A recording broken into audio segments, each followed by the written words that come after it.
Good morning everyone and welcome back.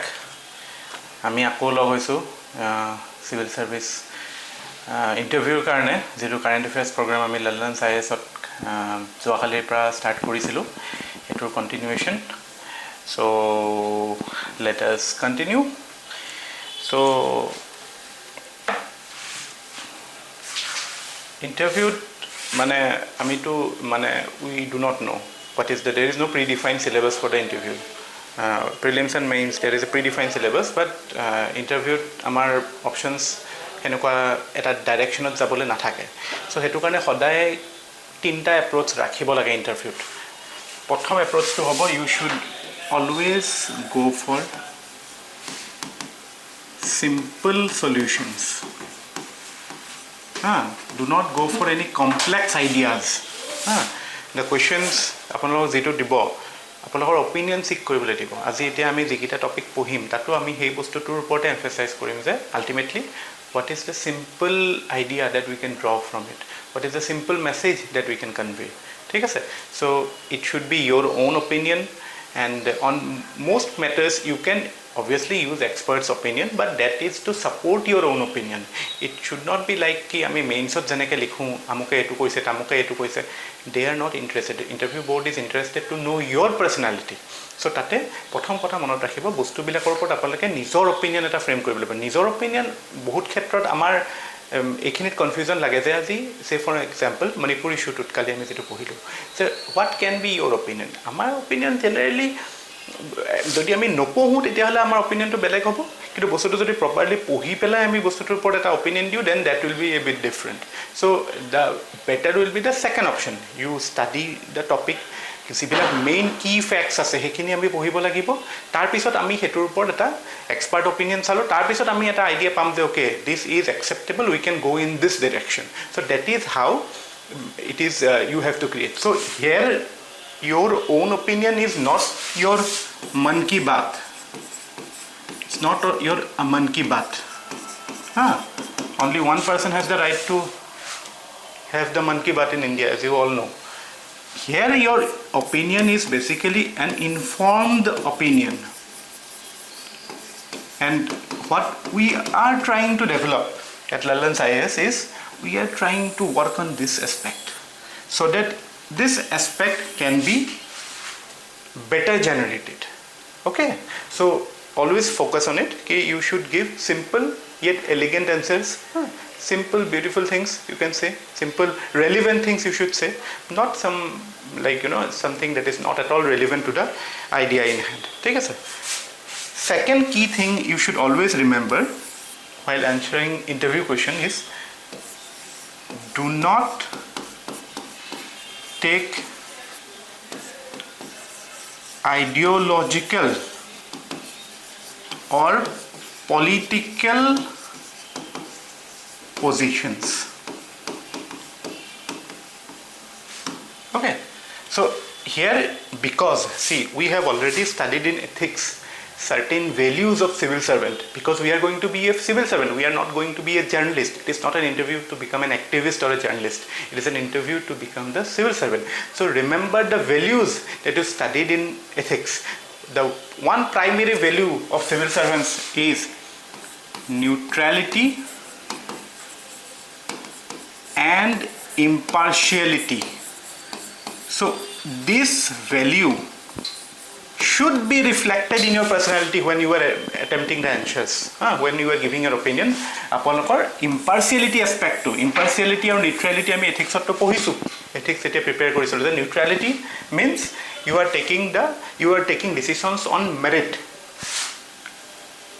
neutrality means you are taking decisions on merit not on prejudices okay so this is the true meaning of neutrality and what is the meaning of impartiality then impartiality is somewhat relevant or similar to neutrality say if I draw neutrality like this impartiality will be something here only so impartiality is there separately the main reason for keeping impartiality is why? What? Of course, these things are detailed in ethics paper, but these are very relevant for interview. Impartiality is there because a civil servant has to work in a, let me come into another slide, there I will explain. He is a civil servant, but he is working in a political milieu, political পরিবেশ এটাত কাম কৰে. He will come across political leaders of various leanings, of various parties. So impartiality থাকা মানে কি আপুনি কোনো political পাৰ্টিৰ প্ৰতি আপোনাৰ লিনিং নাথাকে, আপোনাৰ লিনিং থাকিব কোনফালে? Your only leaning will be public service motive. So this will be your guiding value while taking decision, and you can always take the support of Constitution of India while supporting your ideas. So any opinion based question, if you are asked to take an opinion which can reflect your political leanings, avoid it. Say for example, you are asked a question like which political party do you support, or it can be even more blunt. They might ask you, do you support BJP? What will be your answer? Your answer as a prospective bureaucrat should be something like, I support certain policies of BJP, like how they are delivering public services to the poor, how they are trying to ensure that corruption-free governance is done. At the same time, certain policies of Aam Aadmi Party, like related to education, health, are really something worth mention. So there is no particular leaning to any political party, but whoever is doing the job properly, I support that. That will be a more apt way of a civil servant answering the question. So always keep in mind who you are going to be. You are not going to be an activist, nor are you going to be a journalist. You are going to be a bureaucrat. So bureaucrat should keep in mind the two values, primary values of impartiality and neutrality. If you forget those in your interview table, then you are gone. Okay. So this is one important matter I had to share with you. Third aspect is, you have come across this fact that people tell that you take the balanced position or middle ground. What is the balanced position? That has to be clarified, because sometimes while trying to move towards balance, we tend to stay at the fences. We tend to squat and brood, kind of. We tend to be inactive. We tend to be paralyzed. Trying to be balanced does not mean trying not to act. Be very mindful of this fact. Balance কৰিবলৈ গ'লে এটো নহয় যে আপুনি যেটো নহোৱা বস্তু এটাও আপুনি মাজত কিবা এটা কৰিবলৈ যাব নহয়. যিবিলাক বস্তুত আপোনালোকে ষ্টেণ্ড ল'ব লাগিব, the issues where you have to take a stand. Say for example, the incident that we discussed yesterday regarding the molestation of that woman, Kuki woman in Manipur. There you have to take the stand that yes, it was the failure of state machinery, that state could not protect it.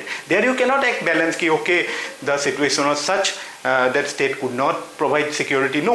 There is no beating around the bush in that topic. You have to take a stand in those regards. But when will you balance approach? When will it help you? It will help you in those matters where you have little bit of doubt, you are not very sure, but like you are trying to navigate through it without much damage. There you try to take a middle ground, the madhyam mark that Buddha used to call, where you cannot be trapped.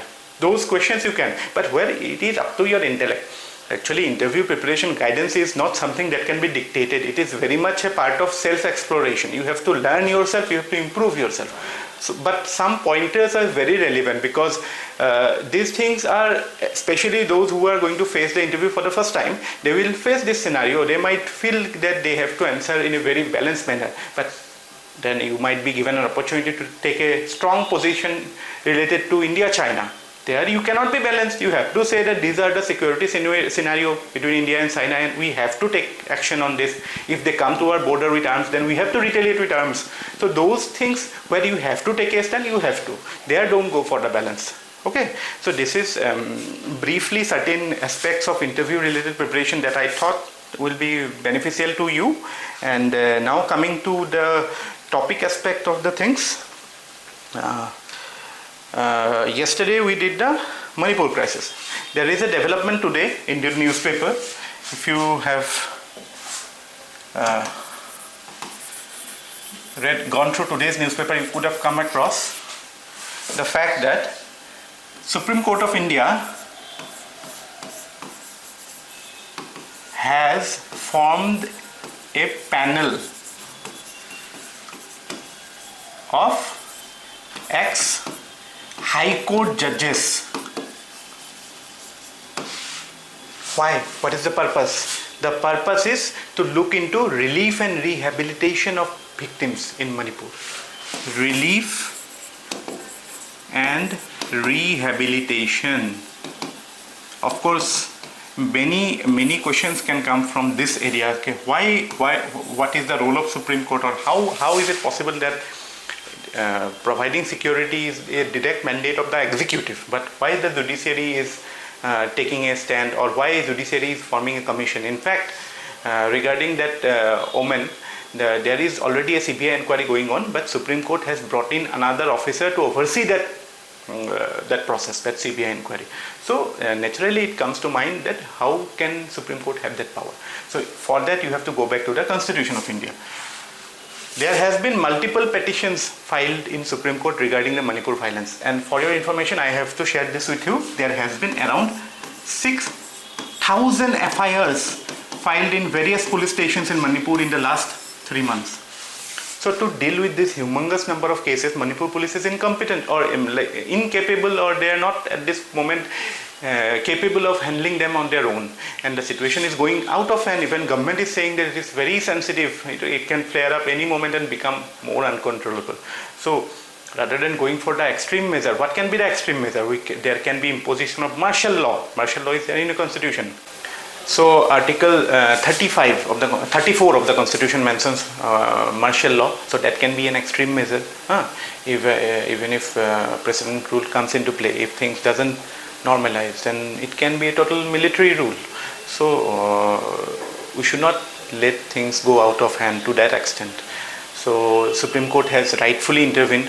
Supreme Court has all the power to intervene because people have filed petitions in Supreme Court, and just remember, Supreme Court has powers like Article 142.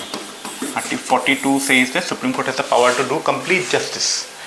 So they can exercise these powers through this under the Constitution itself. Under certain situations, Supreme Court can initiate inquiry based on petitions. It can order inquiry, in form commission. If you can recall, the NLC in Assam, that was conducted after a Supreme Court appointed panel overseeing the whole process. Similarly, in various regards. So this is the fact of the case right now. This is the latest development as on 8th of August. Next point regarding the same issue, which I thought I missed out yesterday and which I should have shared, is the process of giving scheduled tribe status in India. কোনোবা এটা জাতি বা জনজাতি যেতিয়া schedule tribe status বিচাৰে, আমাৰ অসমতো বিভিন্ন জাতিয়ে বিচাৰি আছে, কোচ ৰাজবংশী তেনেকৈ এনেকুৱা আছে, বিভিন্ন সময়ত আহি থাকে এনেকুৱা ক্লেইম. চ' হোৱাট ইজ দ্য প্ৰচেছ? এইটো আমি জাষ্ট ব্ৰিফলি ৰেফাৰ কৰিছিলোঁ, but you may get a direct question in interview কি what is the process of giving ST status. So you should note this very carefully and try to memorize it. What happens is that first step is the concerned state government will recommend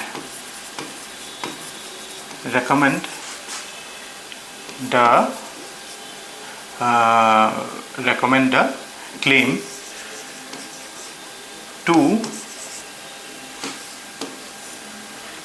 ministry. This is the union ministry, okay? Ministry in Delhi. So Ministry of Tribal Affairs. Okay. then what Tribal Affairs Ministry will do? Tribal Affairs Ministry will, after due process, will recommend it to the Registrar General of India. Registrar General of India. Who is the Registrar General of India? I am not asking the name of the person, but the post. What is it? The same person conducts the census of India. Registrar General and Census of India. So it is under which ministry? I am very sure you will be aware it is under MHA, Ministry of Home Affairs. Then it doesn't end there. Then it will again recommend to National Commission for Scheduled Tribe, which is it a constitutional body or a statutory body? You can write it in the comments. Okay. So National Commission for Scheduled Tribe. Then after their approval, it will go to the Cabinet for final approval. So finally, Cabinet is the authority, not Parliament. Cabinet decided. So is it a legislative decision or an executive decision? It is an executive decision. There is no role of legislature in the whole process.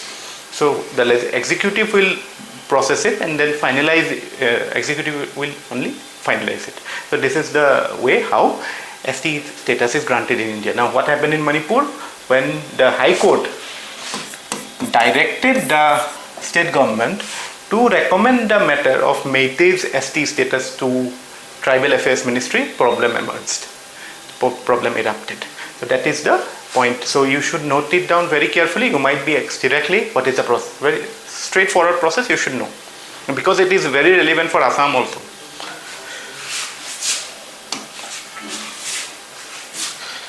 Okay.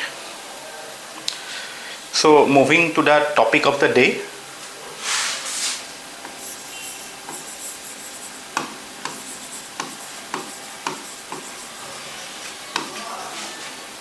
The Delhi Conundrum. What is happening at Delhi? It has been a long going process. It is not something that has started very recently. It has been since long. So there has always been the tussle. Who enjoys the power of executive as well as legislature over the national capital territory of Delhi, because there is an elected government in Delhi. But the central government also has equal certain claims to that. So the legal tussle is going on. It is like a legal paradise for lawyers. It is a lawyer's paradise right now, because there is multiple interpretations, multiple misinterpretations. But for us, we should always remember one thing. Any news, no matter how hot it is, how political it is, we should observe it from the interview's perspective. So what can be a question in interview? So we should understand the very core of Delhi, how Delhi became a state, or how Delhi became a political entity, or what is the nature of entity as in how is it different from any other state. Those things should be at the core of your understanding. So what is the what will be the fundamental principle which will govern this topic? The fundamental principle is federalism.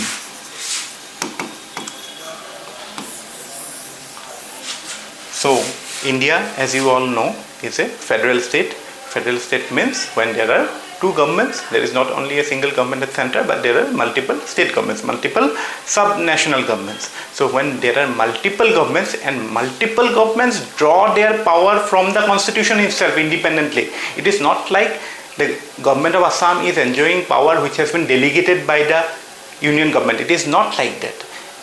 All the powers that Assam government enjoys are directly drawn from the Constitution of India. Likewise, say government of Manipur or Arunachal. Similarly, the central government enjoys power because it is there in the Constitution of India. So when you have a federal structure, first of all, there will be multiple units of governance, and every unit will draw their power from the Constitution itself. There has to be a constitution if it is a federal government, because otherwise there will be tussle. There has to be clear distinctions. Now in Indian Constitution we know the articles dealing with federalism, like part 9 of the Constitution from Article 246. It starts with then it goes on to the subject matter legislature, then your territorial jurisdiction, all those aspects. Even Article 249 this time came, 249, yeah, came in mains exam also. So then we have the Schedule 7. Schedule 7 deals with list. The list that differentiates the legislative domain of state government and central government. So list 1, list 2 and list 3. So Delhi, the main problem is in list 2. Okay. So now first of all we have to understand what is the distinction between NCT, I mean to say Delhi and other state, and Delhi and other union territory. So we have, say, Assam here. Similarly we have Delhi here. And then we have, say, Chandigarh here. All have independent political units, all are independent political units, but the nature of Assam government is very different from Delhi, and Delhi is different from Chandigarh. So what is at the heart of this is the very core that links is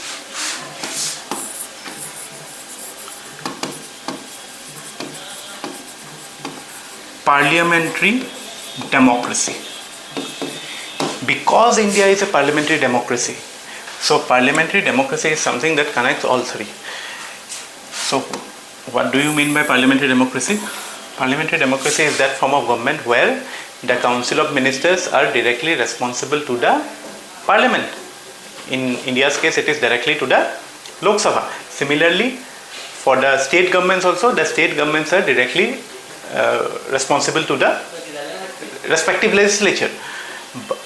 Delhi has also similar relation. Delhi has a state assembly. The state assembly is directly responsible to the state council ministers are directly responsible to the assembly. But Chandigarh doesn't have so. Chandigarh is a directly controlled central territory. There is no elected government or there is no elected representative there. So that their relation is as good as another department of the union government. So there the mandate of federalism does not apply properly. But problem emerges in Assam and Delhi. So if Assam and Delhi, because Assam can be replaced with any other state. So any other state, the relation of center with any other state and Delhi, it is little bit different. Why? I'll explain. There is list 1, there is list 2, then there is list 3. These things, I'm sure you are aware, it is called state list.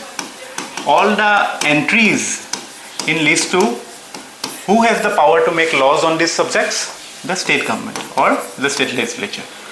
Here, union. Here, it is concurrent. Both state and center has the power. But with regard to Delhi, the problem is that in list 2, there are entries 1 which deals with public order. Entry 2 which deals with police. And entry 18 which deals with land. In these 3 subjects, Delhi is excluded. So Delhi, the difference between Delhi and other federal units is that Delhi doesn't have power over these matters. Now, this is a clearly defined fact. Okay, so how was Delhi created? Delhi was created through 69th Amendment Act, 69th Constitutional Amendment Act. It inserted Article 239AA. There it has been clearly mentioned. This is beyond doubt. There is no problem with this. But what is the existing problem in Delhi? The existing problem in Delhi is entry 41 of list 2. And what does entry 41 deals with? It deals with public services. All the officials working in Delhi, the control and transfer and promotion and all the service conditions associated with public services in Delhi, right now the 239AA did not mention about 41, but this has been a bone of contention. There has been a Supreme Court case before 2018. There was a judgment which actually highlighted the fact that Delhi's case is different from any other state. Delhi cannot claim to be like any other state. But at the same time, since Delhi has a elected representative, so elected representative means what? It has more legitimacy. People has elected them. So you are responsible to the people.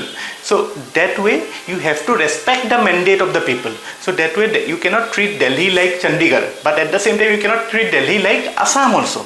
So that is the problem, that is the fact of the case right now. So now the whole debate is who has the power over public services. So right now the act that has been brought in, that was passed yesterday, the National Capital Territory of Delhi Amendment Act. National Capital Territory of Delhi Amendment Act, which has been passed yesterday. So this actually tries to reduce the mandate of state government regarding public services. And who will have the more control? The Lieutenant Governor of Delhi. But you know, in parliamentary structure, parliamentary democracy, governors and they enjoy titular status. So effectively, union government, and more specifically, Home Ministry will have direct control over the public services in Delhi, and that is why there is a hue and cry created. Now this is a matter that is yet to be decided by court, because there has been petitions filed on the ordinance that was earlier. This act was brought in as an ordinance a few months back. So that has been challenged in Supreme Court. Now we are waiting for that verdict, because that is a constitutional bench is looking into that matter. But this is the matter at Delhi. So what can you expect in interview? One point is like how Delhi is different from Assam, or how Delhi is different. Okay, what is the argument of central government while bringing in such places or ordinances? So central government argues that because Delhi is a special area, because it is the national capital, so Delhi has to play a role not only nationally but sometimes internationally as well. So that makes it imminent that the union government should have certain control over the affairs, the services over there. So such arguments are given by the central government. Let us see how the case unfolds, but if it doesn't unfold till your interview, you should be clear about these aspects. What is the matter of issue, or what is the contention, and how and why federalism is so relevant, or why federalism, or what different types of federalism we can see in India. Actually, we do not see a very uniform federalism like USA. USA has a very uniform federalism. The relation of any state with USA is very similar. Okay, but in India's case, we have something called asymmetric federalism. It means even though we have multiple units of government, but the relation between the central government and every government at state level are not the same. Say, yesterday we discussed about 6th schedule. That is a special relation with Tripura, Assam, Meghalaya and Mizoram. Such a relation is not shared with other states. So that way we can assert this fact that India has asymmetric federalism. When we are asked this question, we have to say that India, although is a federal state, but India is asymmetric because the needs and situations are different. And one thing you should always keep in mind, governance of the national capital has always been an issue in any part of the world. Now Washington DC also has a special status. Like Washington DC cannot claim to be a separate state. Okay, so central government need a little bit of hold in the affairs of that state. Say you have an international conference going on, and if Delhi, being a government that is elected government, decides to create certain or is not very cooperative in certain regards, then it can create international embarrassment. So to avoid such things and to actually smoothly, for convenience you are doing it, so that the things are going in a proper manner. The National Capital Territory, it is performing special functions. Guwahati is not performing special functions, but Delhi is conducting. So that way you need certain special powers. One thing, and that is why in 69th Amendment Act, when 239AA came in, we made those exceptions, the entries 1, 2 and 18. So that is the issue which related to Delhi. So that is how we can handle any question related to Delhi.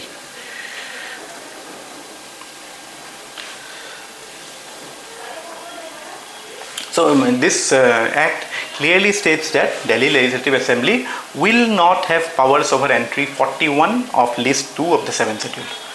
And then they are also that will be very specific, like they have created an authority to manage the affairs of services. That authority, although is headed by CM, there will be a secretary of the government of India, then there will be a secretary of government of Delhi. But the problem is that when that secretary, that committee or that authority will recommend certain proposals to the lieutenant governor is not bound by the advice of the authority.